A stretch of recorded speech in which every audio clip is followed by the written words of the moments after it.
రావచ్చు అని, అలానే హెలిప్యాడ్ వద్ద 30 మంది వరకు రావచ్చు అని, అలానే ర్యాలీలు కానీ రోడ్ షోలు కానీ ఏమీ జరపడానికి వీల్లేదు అని చెప్పేసి విత్ కండిషన్స్ తో మనం సపోర్ట్ ఇవ్వడం జరిగింది. ఈ కండిషన్స్ ఇవ్వడానికి ప్రధాన కారణం ఎక్సీఎం గారు ఇక్కడికి వస్తున్న ముఖ్య ఉద్దేశం మనకి చాలా క్లియర్ గా అప్లికేషన్ లో మెన్షన్ చేశారు. మ్యాంగో రైతులు ఎవరైతే ఉన్నారో వాళ్ళతో ఇంటరాక్ట్ అవ్వడానికి, వాళ్ళ కష్ట నష్టాలు తెలుసుకోవడానికి వస్తున్నారు. సో ఇది బేసిక్ గా ఇంటరాక్షన్, పబ్లిక్ మీటింగ్ కాదు. కానీ ఇది ఒక పబ్లిక్ మీటింగ్ లా ప్రొజెక్ట్ చేసి జనాలని ఇప్పటికీ మొబిలైజ్ చేస్తున్నారనే ఇన్ఫర్మేషన్ మాకు వచ్చింది. అండ్ వాళ్ళందరికీ కూడా ఇప్పటి వరకు 370 మందికి నోటీసెస్ సర్వ్ చేయడం జరిగింది. ఎవరైతే సరే మొబిలైజ్ చేస్తారో వీళ్ళకి చాలా స్ట్రిక్ట్ గా చెప్పడం జరిగింది.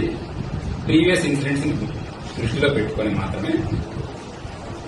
చివరిగా చూసినట్లయితే 3 ప్రదేశాలలో సత్యసాయి జిల్లాలో, అలానే ప్రకాశం జిల్లాలో, పల్నాడు జిల్లాలో కూడా చాలా మంది ఇబ్బంది పడడం, ట్రాఫిక్ జామ్స్ అవ్వడం, కొంతమంది ఒక వెహికల్ కింద పడ్డారు, చనిపోవడం జరిగిందని కూడా మనకి ఇన్ఫర్మేషన్. సో ఎవరికి ఎటువంటి ఇబ్బందులు కలగకుండా, శాంతి భద్రతలకు ఎటువంటి విఘాతం కలగకుండా ఉండడానికి ఈ చట్టపరమైన చర్యలు మనం చెప్పడం జరిగింది.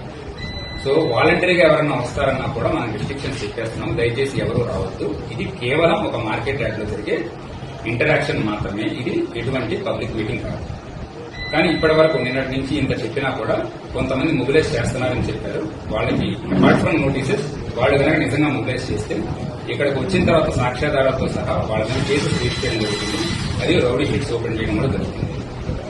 ఇంకా ఫీల్డ్ లెవెల్ ఇన్ఫర్మేషన్ తీసుకుంటే కొంతమంది పెట్రోల్ ఆఫర్ చేసేసి 2 వీలర్స్ లో వద్దామని, అలానే ఆటోస్ లో కూడా లార్జ్ స్కేల్ లో మొబిలైజ్ చేయడానికి చూస్తున్నారు. సో ఎవరైతే ఉన్నారో వాళ్ళకు కూడా మేము చెప్తున్నాము, ఇండిపెండెంట్ గా మీరు రావాల్సిన అవసరం లేదు. This is regarding interaction with farmers. మళ్లీ చెప్తున్నాం. అలానే ఇంకొన్ని చోట్ల చూసినట్లయితే ఆటోలు హైర్ చేసుకుని మరి పంపిస్తారంటున్నారు. ఇది కూడా మేము డిమోటివేట్ చేస్తున్నాం. అందరూ ఆటో వాళ్ళతో కూడా మాట్లాడతాం. సో జనరల్ పబ్లిక్ ఎవరైతే తిరుగుతారో వాళ్ళు కాకుండా ఈ మీటింగ్ కోసం స్పెషల్ గా ఎవరిని తీసుకుని రావద్దు. మళ్లీ ఎక్కడన్నా గొడవలు జరిగితే పబ్లిక్ ప్రాపర్టీని డ్యామేజ్ అవుతుంది.